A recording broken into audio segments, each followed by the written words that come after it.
মুক্তিযোদ্ধারা, তার মানে এই মুক্তিযুদ্ধ আসল না। জোরে বলেন কি? জোরে বলেন কি? মুক্তিযোদ্ধা নামে বুক ফুলিয়ে খুনি ঘুরে, খাঁটি সব যোদ্ধা সকল না খেয়ে যে কাতরে মরে। মুক্তিযোদ্ধা নামে বুক ফুলিয়ে খুনি ঘুরে, খাঁটি সব যোদ্ধা সকল না খেয়ে যে কাতরে মরে। এত নয় স্বাধীনতা, আসলে সব টালবাহানা। এত নয় স্বাধীনতা, আসলে সব টালবাহানা। ও আমার মাতৃভূমি, ও আমার মাতৃভূমি, নয়তো তুমি জুলুমবাজের আড্ডাখানা। তোমাতে মাথা রেখে খুঁজি সুখের ঠিকানা। ঠিক কিনা ধরে বলেন? এক স্বৈরাচারীকে বাংলার জনগণ বিদায় করেছে।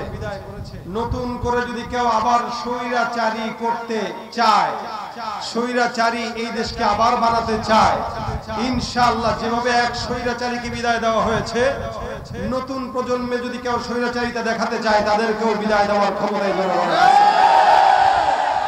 আমরা দেখতে পাচ্ছি অনেক জায়গায়, অনেক স্থানে অলরেডি স্বৈরাচারিতা শুরু হয়ে গিয়েছে, ক্ষমতা না পেয়েও। এজন্য এক কাজ, এক কথা আমরা বলতে চাই, আগামীর বাংলাদেশ যদি গঠন করতে হয়, ইসলামকে বাদ দিয়ে, কোরআনকে বাদ দিয়ে, সুন্নাহকে বাদ দিয়ে, আখলাককে বাদ দিয়ে বাংলাদেশ গঠন করা সম্ভব হবে না। আগামীর দেশ হবে ইসলামের দেশ, আগামীর দেশ হবে শরীয়তের দেশ, আগামীর দেশ হবে খেলাফতের দেশ। এর বাইরে যদি কেউ স্বপ্ন দেখে, সেই স্বপ্ন এই বৈষম্য বিরোধী ছাত্ররা পূরণ করতে দিবে না, দিবে না, দিবে না। কথা বলেন ঠিক কিনা?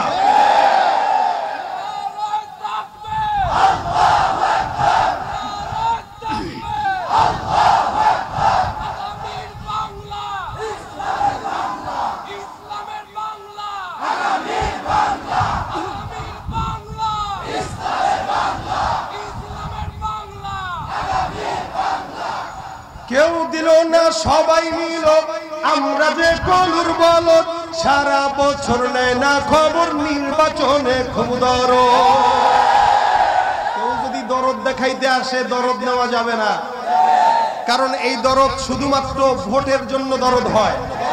ইসলামের জন্য, দেশের জন্য দরদ থাকলে অবশ্যই এদেশে ইসলাম কায়েম করা আমাদের দাবি। ঠিক কিনা জোরে বল? কেউ দিল না, সবাই নিল, আমরা যে কলুর বলদ। সারা বছর নেয় না খবর, নির্বাচনে খুব দরদ। দেশে আসেনি না সব নিয়ে গেছে? আছে কারা? আমরা। আছে কারা? আমরা রাজাকাররা আছি মনে করি। মুক্তিযোদ্ধারা ভাবছে, কথা কয় না। মুক্তিযোদ্ধারা, তার মানে এই মুক্তিযুদ্ধ আসল না। জোরে বলেন কি? জোরে বলেন কি?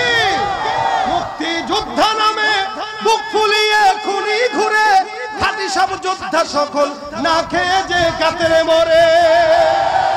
মুক্তিযোদ্ধা নামে বুক ফুলিয়ে খুনি ঘুরে, খাঁটি সব যোদ্ধা সকল না খেয়ে যে কাতরে মরে। এত নয় স্বাধীনতা, আসলে সব টালবাহানা। এত নয় স্বাধীনতা, আসলে সব টালবাহানা। ও আমার মাতৃভূমি, ও আমার মাতৃভূমি, নয়তো তুমি জুলুমবাজের আড্ডাখানা।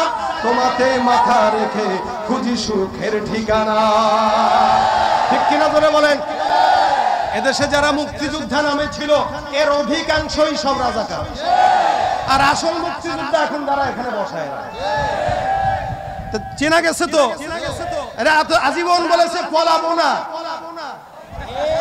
আজীবন বলেছে।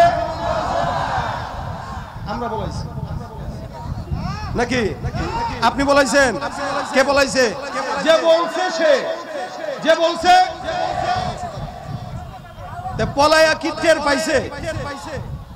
দানার সাথে নাই